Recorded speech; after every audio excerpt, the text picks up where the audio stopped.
రైతులకు తెలంగాణలో రైతులకు ఎట్టకేలకు సంబంధించి రైతు భరోసా నిధులు విడుదల కాబోతూ ఉన్నాయి. వానాకాలం సీజన్ రైతు భరోసా నిధులను ఈ నెల 26న ఉప ముఖ్యమంత్రి బట్టి విక్రమార్క ప్రాతినిధ్యం వహించే మదిరిలో ముఖ్యమంత్రి రేవంత్ రెడ్డి విడుదల చేయనున్నారు. ఈ సందర్భంగా భారీ బహిరంగ సభ నిర్వహిస్తారు. ఈ మేరకు సీఎం నిర్ణయం తీసుకున్నారు.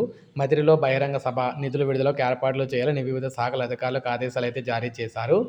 రాష్ట్రంలో నాణ్యమైన వరి ప్రాధాన్య విత్తన రకాల సరఫరా, పంటల క్షేత్రస్థాయి పరిశీలన, పౌర సరఫరా సంస్థ ద్వారా వాటి కొనుగోలును పర్యవేక్షించేందుకు సమన్వయ కమిటీని కూడా ఏర్పాటు చేస్తూ ప్రభుత్వం ఉత్తర్వులు ఇచ్చింది.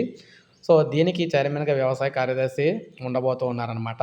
అయితే రైతులకు సంబంధించి ఏ చిన్న విషయాన్ని కూడా అశ్రద్ధ చేయకుండా రైతులకైతే అన్ని విధాలు ఆదుకునేందుకు కమిటీలను అయితే వేస్తూ ఉన్నారు. ముఖ్యంగా 26వ తారీఖున రాష్ట్ర వ్యాప్తంగా రైతు భరోసా నిధులు, వానాకాలం రైతు భరోసా నిధులు అయితే విడుదల చేయబోతున్నారు.